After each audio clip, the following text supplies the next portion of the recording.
Very good morning student. I am Professor Jasmine Faraz. Again welcome you on my channel. जैसे कि आपको पता है कि हम कॉर्पोरेट अकाउंटिंग का SYBCom का सेमेस्टर 3 का चैप्टर 3 कर रहे हैं जिसका नाम है कंपनी फाइनल अकाउंट। ऑलरेडी हमने ये लेक्चर 1 में देखा introduction about the statement of profit and loss, फिर लेक्चर 2 में हमने प्रैक्टिकल प्रॉब्लम देखा था और आज लेक्चर नंबर 3 में फिर से हम प्रैक्टिकल प्रॉब्लम देखेंगे। किस पे? तो statement of profit and loss.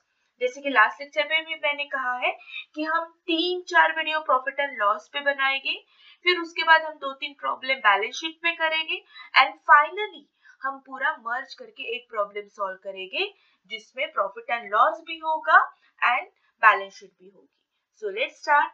आज हम कौन सा प्रॉब्लम देखने वाले हैं? सो ये भी एक यूनिवर्सिटी का ही प्रॉब्लम है।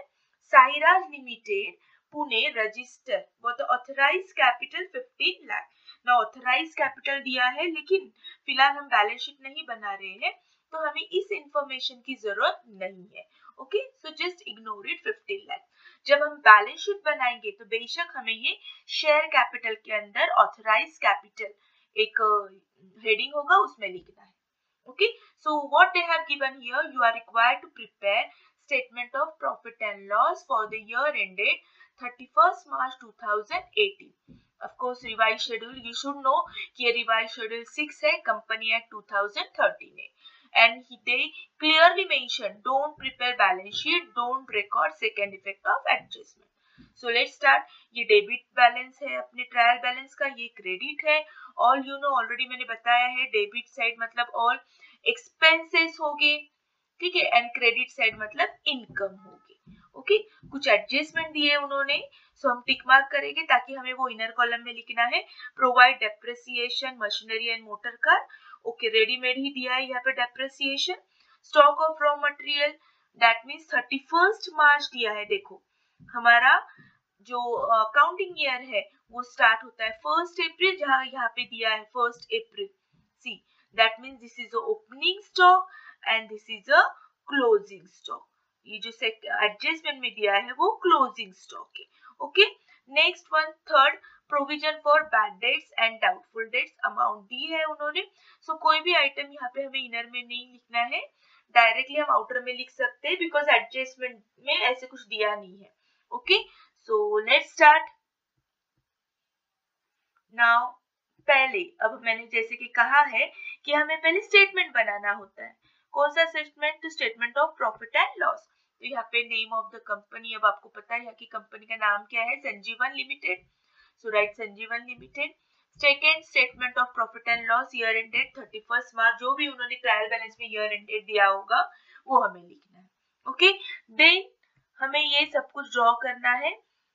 इनकम फ्रॉम ऑपरेशन आएगा, फिर अदर इनकम आएगा, दैट मीन्स ये क्रेडिट साइड, ये इनकम साइड आएगी। इनकम साइड में हमें सिर्फ 2 ही आइटम लिखने हैं, फिर ये दोनों की टोटल आएगी, टोटल इनकम। अब इसके बाद हमारा स्टार्ट होगा एक्सपेंसेस। सो अब एक्सपेंसेस में क्या क्या एक्सपेंसेस आएगी? तो सबसे पहला कंज्यूमर मटेरियल जो है, मतलब कॉस्ट ऑफ मटेरियल कंज्यूम, ये रॉ मटेरियल से रिलेटेड आएगा। लास्ट प्रॉफिट एंड लॉस में भी हमने देखा है कि opening material plus purchase of raw material minus closing, so opening plus purchase minus closing. तो ये सब इंफॉर्मेशन ट्रायल बैलेंस में दी जाती है, बस हमें यहाँ पे लिखना है। Got it. उसके बाद होता है purchase of stock in trade और उसके बाद होता है change in the inventory. Maximum यही आइटम्स देते हैं, ये फर्स्ट वाला, रेयरली ये और ये देते हैं, लेकिन ये प्रॉब्लम में देखते हैं हम लोग बी और सी दिया है क्या, purchase of stock in trade दिया है क्या, चेंजेस इन इन्वेंटरी दिया है क्या, लेट्स सी, बट हम लिख कर रखते हैं। तो स्टार्टिंग के 3 आइटम जो है related with the raw material है। ओके, फिर नेक्स्ट क्या आएगा? तो मैंने आपको याद एक ट्रिक दी थी कि ये जो मटेरियल है उसको हैंडल कौन करता है? Of course employee. तो नेक्स्ट हमारा जो एक्सपेंसेस आएगा वो होगा एम्प्लॉय बेनिफिट एक्सपेंसेस। नेक्स्ट आएगा फाइनेंस कॉस्ट, जिसमें हम सब इंटरेस्ट पेड वाले आइटम्स लिखेंगे। पेड हमें पेड करना है because this is the expenses side. Got it. तो आपको ध्यान से लिखना है, इंटरेस्ट हमने रिसीव किया है या पेड किया है। अगर आपने कोई रीजन से इंटरेस्ट पेड किया है तो ही आपको यहाँ पे लिखना है। ओके, और रिसीव्ड किया होगा तो ये अदर इनकम में लिखना है, क्योंकि इनकम के तो दो ही हमारे हेडिंग्स है। Got it? अब आगे फाइनेंस कॉस्ट होने के बाद हमें लिखना है डेप्रिसिएशन एंड अमोर्टाइजेशन, उसके बाद हमें लिखना है अदर एक्सपेंसेस, तो हमारा हो गया टोटल एक्सपेंसेस। जैसे यहाँ पे टोटल रेवेन्यू है वैसे ही यहाँ पे टोटल एक्सपेंसेस है। अंडरस्टूड? सो बस हो गया। Once we get total revenue and total expenses, तो प्रॉफिट फाइंड आउट करना तो बहुत ही इजी है, income minus expenses. Got it? ये सेकेंड पेज है। अब ध्यान रखना है, अगर ट्रायल बैलेंस में इसके बारे में कुछ भी नहीं दिया है इंफॉर्मेशन, तो हमें ये नहीं लिखना है, हमें हमारा प्रॉफिट एंड लॉस इधर तक ही सीमित रखना है। अंडरस्टूड? यही तक हमारा होगा। लेकिन उसके आगे उन्होंने ट्रायल बैलेंस में अगर दिया है, कोई एक्सेप्शनल आइटम दिया है, कोई एक्स्ट्राऑर्डिनरी आइटम दिया है, टैक्स के बारे में कुछ कहा है, ये जैसे कि करंट टैक्स, डेफर्ड टैक्स, तो हमको यहाँ पे लिखना है, तो ये आगे कंटिन्यू करना है। अदरवाइज हमें सिर्फ यही तक रुकना है। तो उसके लिए पहले आपको ध्यान से ट्रायल बैलेंस पढ़ना होगा and then you have to decide कि यही तक लिखूं या आगे हम कंटिन्यू करें। ये भी पार्ट प्रॉफिट एंड लॉस का ही स्टेटमेंट का है। Got it? सो इस तरीके से आपको बना के रखना है। देखो मैंने अमाउंट कुछ भी लिखी नहीं है अभी तक, ये ब्लैंक ही रखना है आपको। अंडरस्टूड? फिर बाद में हम जैसे जैसे नोट्स बनाएंगे वैसे वैसे यहाँ पे हम लोग इंफॉर्मेशन पुट करेंगे। ओके, सो चलो पहले नोट से ही स्टार्ट करते हैं। नया पेज लेते हैं। नए पेज पे आपको ऑलरेडी ये ड्रॉ करके रखना है। आपने ट्रायल बैलेंस पढ़ा है तो अंदाजे आपको आया है कि कौन से नोट को हमें ज्यादा जगह छोड़नी है। ठीक है, यहाँ पे मैंने ज्यादा जगह छोड़ी है क्योंकि ट्रायल बैलेंस में बहुत सारे यहाँ पे आइटम दिए हैं। ओपनिंग दिया है, परचेज दिया है, कैरेज इनवर्ड दिया है, परचेज रिटर्न दिया है, क्लोजिंग दिया है। So we need more space. Got it? तो इस तरीके से जैसे जैसे आप प्रैक्टिस करोगे आपको समझ में आएगा कि कौन से नोट्स को हमें कितनी जगह छोड़नी है, और इस तरीके से पहले हमें ड्रॉ करके रखना है। Got it? सो बस एक बार ये हो गया तो अब स्टार्ट करते हैं पेज नंबर 1। देखो मैंने पेज नंबर भी दिए हैं, तो अब स्टार्ट करते हैं। पहले डेबिट बैलेंस है, नाउ परचेस है। तो मैंने पहले ही कहा है परचेस मतलब रॉ मटेरियल का ही परचेस होता है। ठीक है, तो ये मटेरियल से रिलेटेड है। तो देखो नोट नंबर 3 है ही उसके लिए। सो लिखो यहाँ पे परचेसेस 7,59,000। ओपनिंग भी इमीडिएटली दिया है, सो ओपनिंग भी लिखो। Okay, so opening plus purchase. Next, salary and wages. Now this is related with the employee benefit. तो ऑफ कोर्स यही पेज पे दिया है। देखो एम्प्लॉय बेनिफिट में सैलरी एंड वेजेस। ओके, तो ये भी हमने लिखा। उसकी अमाउंट लिखो 1,93,200। देन स्टाफ वेलफेयर एक्सपेंसेस, ये भी स्टाफ से रिलेटेड है, एम्प्लॉय से रिलेटेड है। Got it? तो देखो ये चारों आइटम हमने पेज नंबर 1 पे जो नोट्स के लिए जगह रखी थी, जो नोट्स बनाई थी, उसमें लिखा है। Understood? Now bad debts. Now bad debts कहा जाएगा, हमने लास्ट प्रीवियस एग्जांपल में भी देखा है, ये कहीं पे और इसके लिए जगह तो है ही नहीं, तो अदर एक्सपेंसेस में जाएगा bad debts 9,300। Understood? Inner column में क्यों लिखा है? बिकॉज अगर आपने एडजस्टमेंट देखी होगी तो थर्ड एडजस्टमेंट में दिया है new bad debts, and as you know new bad debts हमें ऐड करना होता है। तो ये इनर कॉलम में लिखो, बाकी सब आउटर कॉलम में लिखो। Got it? Now carriage outward. अब मैंने ये लास्ट लेक्चर में भी कहा था कि कैरेज इनवर्ड होगा तो कहाँ लिखना है और कैरेज आउटवर्ड होगा तो क्या लिखना है। सो कैरेज आउटवर्ड हमें हमेशा अदर एक्सपेंसेस में ही लिखना है। Got it? सो अगर इनवर्ड होता so that is related with the raw material. So raw material जो हम लिखते हैं नोट नंबर 2 में, तो वहां पे हमने ऐड किया होता। अंडरस्टूड? सॉरी, नोट नंबर 3 में लिखते हैं raw material. Got it? So वहां पे हम लिखेंगे, लेकिन आउटवर्ड दिया है, इसको ही कहते हैं कैरेज ऑन सेल। ठीक है, तो उसको ही कहते हैं कैरेज ऑन सेल्स। तो दोनों वर्ड में कोई भी आ जाए, you have to write other expenses.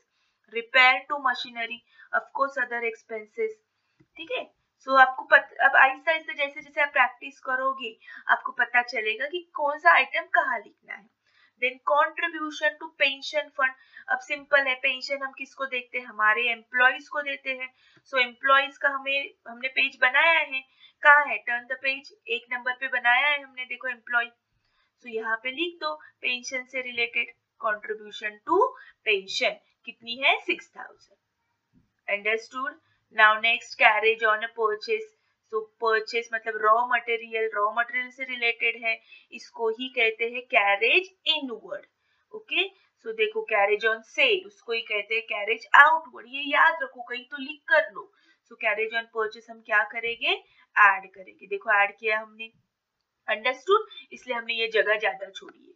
Next insurance, of course अभी इंश्योरेंस है, कंपनी का इंश्योरेंस है। हाँ, अगर एम्प्लॉई इंश्योरेंस होता कि इंश्योरेंस फॉर द एम्प्लॉय, तो बेशक हम यहाँ पे लिखते हैं एम्प्लॉय बेनिफिट एक्सपेंसेस में, बट यहाँ पे सिर्फ इंश्योरेंस लिखा है, दैट मीन्स ये इंश्योरेंस पूरे कंपनी के लिए है, so it will go other expenses. So turn the page और देखो लिखो insurance, then rent and taxes, ये भी अदर एक्सपेंसेस में, अंडरस्टूड। नेक्स्ट सेल्स रिटर्न, अब सेल्स कहाँ पे लिखते हैं, सेल्स इज इनकम, तो इनकम के तो भैया दो ही नोट्स है, note number 1 and note number 2। तो सेल जो है वो इनकम फ्रॉम ऑपरेशन आता है। इनकम फ्रॉम ऑपरेशन का मतलब क्या, जो हमारा बिजनेस है उससे रिलेटेड जो हमें इनकम मिलता है उसे कहते हैं इनकम फ्रॉम द ऑपरेशन या रेवेन्यू फ्रॉम द ऑपरेशन, तो सेल्स। लेकिन सेल्स तो हमें अभी पता नहीं, लेकिन सेल्स रिटर्न तो दिया है, हमें पहले डेबिट साइड कंप्लीट करनी, तो सेल्स के लिए जगह छोड़ो और अभी सिर्फ सेल्स रिटर्न की अमाउंट लिखो। जब हमें सेल्स मिलेगा तो हम यहाँ पे सेल्स की जगह पे अमाउंट लिख देंगे। ओके, यहाँ पे लिख देंगे, so sales return. Next power and fuel, that means ये भी एक्सपेंसेस कौन सा है, अदर एक्सपेंसेस है, अंडरस्टूड। सो जो एक्सपेंसेस कहीं ऊपर नहीं बैठते हैं वो सब किसमें आते हैं, अदर एक्सपेंसेस में। सो अब ये हो गया हमारा एक्सपेंसेस साइड, डेबिट साइड। अब हम टर्न होते हैं क्रेडिट साइड को। So let's start with the credit side. देखो क्रेडिट में दिया है सेल्स, सेल्स हमारा इनकम है, ऑलरेडी जगह छोड़ी है हम, तो सेल्स की अमाउंट लिख देंगे minus sales return, finally amount आएगी 14,73,000।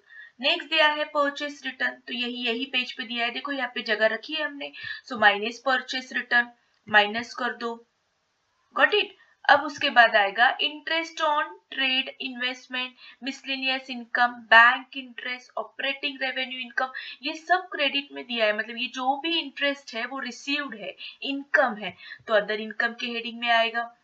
सो सी, फाइनली इसकी फिगर बाहर लिख दो। सो डन, हमने हमारा ट्रायल बैलेंस कंप्लीट किया है। ओके, आप वीडियो पॉज करके खुद ट्राई कर सकते हो। So now will start with the adjustment. देखते हैं एडजस्टमेंट क्या है। So first adjustment, provide depreciation on machinery and motor vehicle. So देखो डेप्रिसिएशन के लिए हमने नोट नंबर 6 बनाई है, बस वही नोट नंबर 6 में हमें लिखना है depreciation machinery and vehicle, got it. आप डायरेक्टली आउटर कॉलम में लिखो या इनर कॉलम में लिख के फिर दोनों के टोटल आउटर में लिखो, एज यू विश। फाइनली हमको ये दोनों के टोटल ही नोट नंबर 6 में लिखनी है, जो हमारा main statement of profit and loss है उसमें, गॉट इट। चलो, now every adjustment has to effect, लेकिन हमने सिर्फ प्रॉफिट एंड लॉस ड्रॉ किया है तो एक ही इफेक्ट आएगा। अगर बैलेंस शीट भी हमने ड्रॉ की होती तो ये सेकंड इफेक्ट हमारा according to machinery motor vehicle क्या होता था, सब्सट्रैक्ट होता था ये depreciation. Okay, now second, stock of raw material 31st March, so this will be considered as a closing। so चलो पेज नंबर 1 पे हमारी हमने जगह रखी है, so closing stock हमेशा हमें माइनस करना होता है। so see here closing stock, तो देखो इसके लिए हमें क्या क्या याद रखना है, ओपनिंग प्लस परचेज, अगर कोई उस पे खर्चा कैरेज का हुआ रहेगा तो वो भी ऐड करना है, then minus purchase return minus closing, तो opening plus purchase return minus closing, आप बार बार रिपीट करो आपको आ जाएगा। तो finally we get the amount 7,20,000। Okay, तो सेकेंड एडजस्टमेंट हो गई। Now third adjustment, provision for bad debts 27,000, तो ऑलरेडी आपको याद रहेगा बैड डेट्स के लिए हमने जगह छोड़ी है, तो इसमें से हमें क्या करना है, प्लस करना है, extremely sorry, new bad dates हम ऐड करते हैं, सो हमने यहाँ पे ऐड किया, तो फाइनली हमारी अमाउंट आई 36,300, अंडरस्टूड। अब ये सब की टोटल आती है 1,93,800, हमको ये पूरे total other expenses, note number कौन सा है 7, तो जब हम statement of profit and loss में नोट नंबर 7 के सामने कुछ लिखेंगे तो ये सब कुछ नहीं लिखेंगे, डायरेक्टली जो हमें फाइनल अमाउंट मिली है हम वो लिखेंगे। सो डन, तो चलो अब बस हमारा काम है ही क्या, सिर्फ नोट नंबर के हिसाब से हमें यहाँ पे इंक्लूड करना है। देखो सब कुछ फटाफट, सॉरी यहाँ पे हमने किया and finally we get profit 3,15,000। ठीक है, सो आप चेक करो, चाहिए तो नोट नंबर यहाँ पे पुट करो। देखो यहाँ पे टाइप नहीं हो गया है नोट नंबर, तो आप टाइप करो नोट नंबर 1, नोट नंबर 2, ये हमने लिखा ना, फिर note number 3, note number employee benefit 4 है, देन फाइनेंस कॉस्ट 5 है, डिप्रिसिएशन 6 है, अदर एक्सपेंसेस 7 है। ठीक है, तो ये सब आपको लिखना है। ठीक है, थोड़ा सा नीचे ऊपर हो गया क्योंकि पीपीटी बनाने में बहुत ध्यान देना पड़ता है, थोड़ा नीचे ऊपर अमाउंट हो जाती है, बट डोंट वरी, आप पेपर पे सॉल्व करो, आपको अच्छे से आ जाएगा। ठीक है, तो बराबर से लिखो। फाइनली ये जो टोटल इनकम है माइनस टोटल एक्सपेंसेस है, ये हमें सब क्या करना है, माइनस करना है, and finally we get the profit 3,15,000। तो इसे हम कहेंगे profit before exceptional and extraordinary item and tax. अगर इतना याद नहीं रहता है तो आप इतना भी लिखो कि प्रॉफिट बिफोर टैक्स। अंडरस्टूड? इसके आगे का जो कंटिन्यू प्रॉफिट एंड लॉस है, discounted, exceptional item, extraordinary item, कुछ दिया ही नहीं है, तो डोंट राइट, बस इतना ही लिखो। अंडरस्टूड? सो आई होप आपको समझ में आया है। ये यूजुअली 20 मार्क्स के लिए आता है। So best of luck. Next और एक हम निरारी पब्लिकेशन में का एक प्रॉफिट एंड लॉस वाला स्टेटमेंट करते हैं। ओके, तो नेक्स्ट लेक्चर मिलते हैं, तब तक के लिए have a nice day, bye bye.